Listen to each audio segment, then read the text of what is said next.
hoje vamos estudar a histologia do sistema urinário. Bom, primeiramente a gente tem que saber como que é a anatomia do rim. Vou falar bem resumidamente, porque na anatomia vocês vão ver melhor isso. Mas basicamente, o rim ele é composto de uma parte mais externa, que a gente chama de córtex. Então, essa parte mais externa aqui é chamada de córtex. E essa parte aqui mais interna é chamada de medula. A medula, ela é composta por essas pirâmides aqui, que a gente chama de pirâmide renal. E no final dessa pirâmide, a gente encontra uma região chamada papila renal. Abaixo a ele, a gente encontra os cálices renais. Primeiro, a gente tem o cálice menor, depois o cálice maior, e todos eles vão se desembocar aqui na pelve renal. Além disso, o rim, ele é revestido por uma cápsula, a cápsula renal, que é composta de tecido conjuntivo denso. Então, se cair lá na prova, a cápsula renal é tecido conjuntivo denso.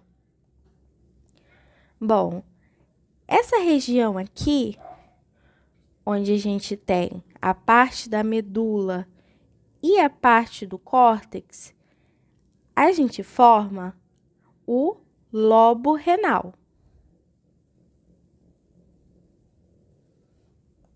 Aí, olhando aqui essa partezinha aqui mais ampliada, a gente vai ver mais ou menos isso. Aqui, a parte da medula. E aqui, a parte do córtex. Bom, o rim, ele é todo composto de néfrons, que é a unidade funcional do rim. Então, a gente vai encontrar esses néfrons. Aí, como que é? Aí, vamos ver como que é a estrutura do néfron. Bom, aqui, na parte do córtex, a gente vai encontrar o corpúsculo renal. Então, aqui a gente tem o corpúsculo renal. Ligado a ele, a gente tem o túbulo contorcido proximal.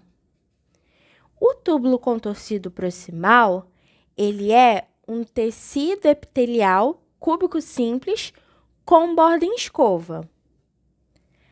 Aí, quando a gente vai descendo aqui para a medula, a gente tem a alça de Henle, ou alça de Henle, que também é tecido epitelial, só que é cúbico simples, não vai ter a borda em escova.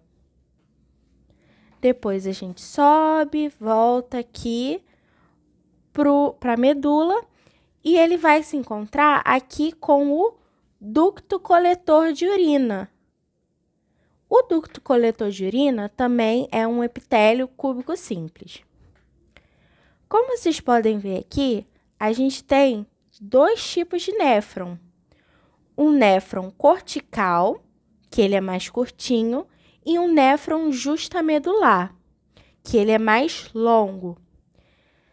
No néfron justamedular, a gente vai encontrar os túbulos contorcidos distais.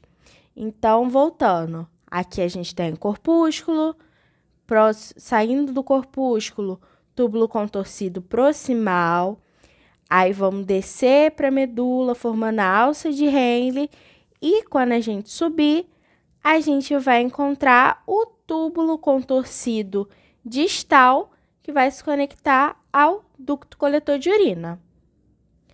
Então, outra diferença que também é importante saber é que, enquanto o túbulo contorcido proximal, ele é um epitélio cúbico simples com borda em escova, o túbulo contorcido distal, ele não vai ter essa borda em escova. Agora, vamos olhar rapidamente para a estrutura do glomérulo. glomérulo não, do corpúsculo renal. O corpúsculo renal, ele é basicamente revestido por um epitélio pavimentoso simples, que a gente vai denominar de cápsula de Bowman.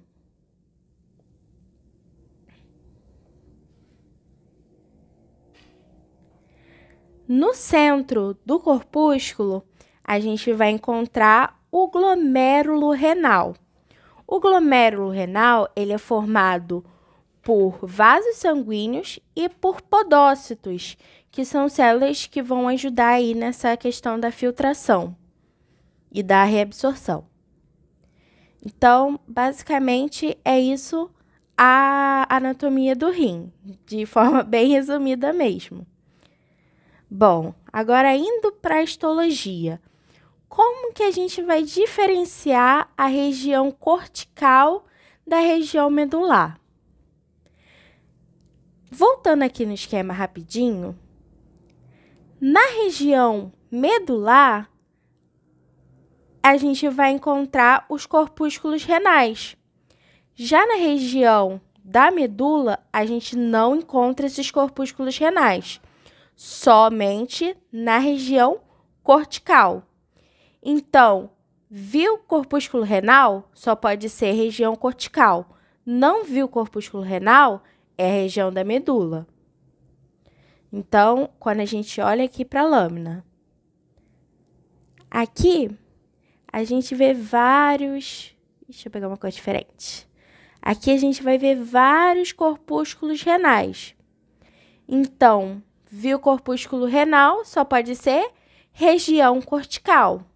E lembrando, na região cortical, a gente vai encontrar os corpúsculos renais, os túbulos contorcidos proximais e os túbulos contorcidos distais. Quando a gente vai aqui para a região medular, a gente já não vai ver mais esses corpúsculos renais. A gente vai encontrar a alça de Henle, os ductos coletores de urina e alguns túbulos contorcidos distais. Então, é só epitélio cúbico simples. E também pode encontrar alguns epitélio pavimentoso simples. Mas o importante saber é que na região medular, a gente não vai encontrar o corpúsculo renal. Então, é assim que a gente pode usar para diferenciar. Ó, olhando aqui mais de perto, a gente vê aqui vários corpúsculos na região cortical e na região medular a gente encontra as alças de Henle e os ductos coletores de urina. Como eu disse anteriormente, na região cortical a gente vai encontrar esses corpúsculos renais. Aí, esse é um corpúsculo renal. Ele é revestido por uma cápsula de Bowman, que é formado por um epitélio pavimentoso simples. Então, ao redor do corpúsculo, a gente tem essa cápsula de Bowman. E aqui no centro, a gente vai ter o glomérulo, onde a gente vai encontrar capilares e os podócitos. Além disso, a gente também pode encontrar uma região chamada mácula densa, que é formado pela união de túbulo contorcido distal com ali próximo à cápsula de Bowman. Aqui, ó. Aqui nós vemos um túbulo contorcido distal. Ele está aqui próximo, né, ao corpúsculo renal. Então, ele está aqui formando essa região chamada mácula densa. Olhando melhor aqui, ó, aqui está bem visível. Essa daqui é a mácula densa, que vai ser responsável pela liberação da renina. E como que a gente vai diferenciar, né, o túbulo contorcido distal do proximal? Como eu tinha dito, o túbulo contorcido proximal, ele vai ter a borda em escova. Então, a luz do tubo vai ser bem irregular, ó. Nessa lâmina aqui, ó, nesse tubo aqui, tá bem irregular. Então, aqui tem as bordas em escova, ó. Aqui, aqui, aqui. A luz do tubo vai ser irregular. Já no túbulo contorcido distal, eu não vou ter a borda em escova. Então, como vocês podem ver, a luz do tubo vai ser mais certinha, né? Não vai ter esses fiapinhos, digamos assim, que são as bordas em escova. Então, basicamente, é assim que a gente diferencia. E também, o túbulo contorcido proximal, ele tende a ser mais acidófilo, mais rosinha. Então, a gente consegue ver um pouquinho essa diferença na coloração. Então, basicamente isso, a região cortical. Olhando aqui melhor, ó, a gente consegue diferenciar claramente, ó. Esse daqui é um túbulo contorcido proximal. Olha só os fiapinhos aqui dentro dele. E aqui, um túbulo contorcido distal. Dentro da luz dele, a gente não vai ver esses fiapinhos. Agora, vamos para a região medular. A região medular vai ser composta pelas alças de Henle e os ductos coletores de urina. Então, a gente não vai ver corpúsculo. É um epitélio cúbico simples e vai ter esse formato aqui, ó, bem alongadinho por causa do formato, né, que a alça de Henle faz. Tipo um grampinho. Então, ele vai ter esse formatinho. Então, basicamente, na região medular, a gente encontra as alças de Henle, ducto coletores de urina e também túbulos contorcidos distais.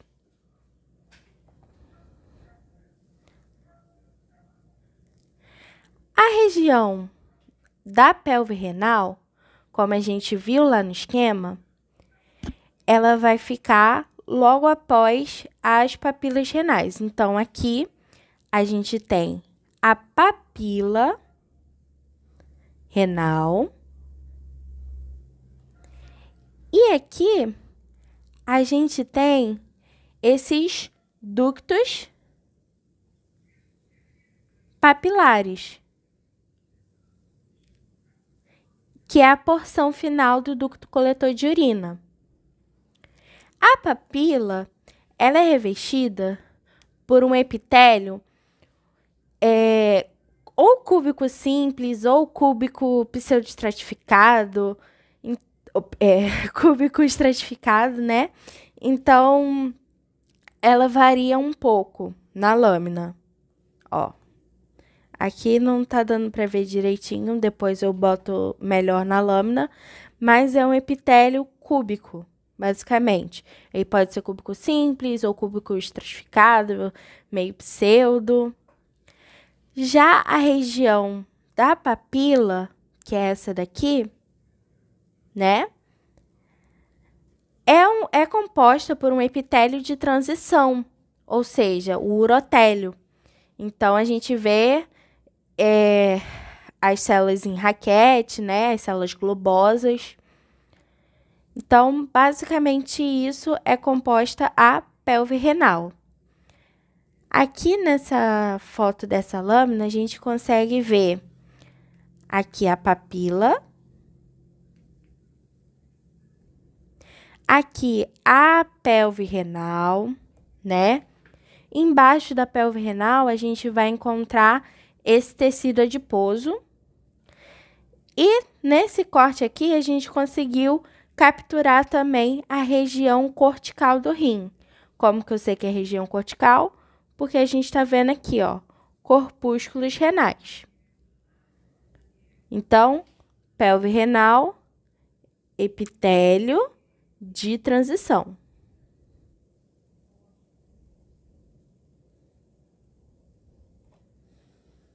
Bom, agora saindo do rim, a gente vai ver o ureter e a bexiga. É muito difícil diferenciar o ureter da bexiga na lâmina, porque ambos apresentam um epitélio de transição. Mas, basicamente, é composta por um epitélio de transição, depois um tecido conjuntivo frouxo, depois do tecido conjuntivo frouxo, um tecido conjuntivo propriamente dito denso, não modelado, e depois músculo liso. Então, tanto o ureter quanto a bexiga vai ter essa composição. Provavelmente a professora deve botar uma lâmina de bexiga. Então, vocês viram esse epitélio de transição, logo abaixo dele, vocês viram tecido conjuntivo frouxo, depois denso não modelado, só pode ser bexiga. Por quê? Como eu não vou confundir com a pelve renal? Na pelve renal, depois do tecido conjuntivo, a gente encontra esse tecido adiposo. Então, aí a gente já vê uma diferença. E também na frente dele a gente encontra a papila renal. Então, não é difícil a gente diferenciar. A gente sabe que a gente está na lâmina de rim. Então, basicamente isso sobre a prática de sistema urinário.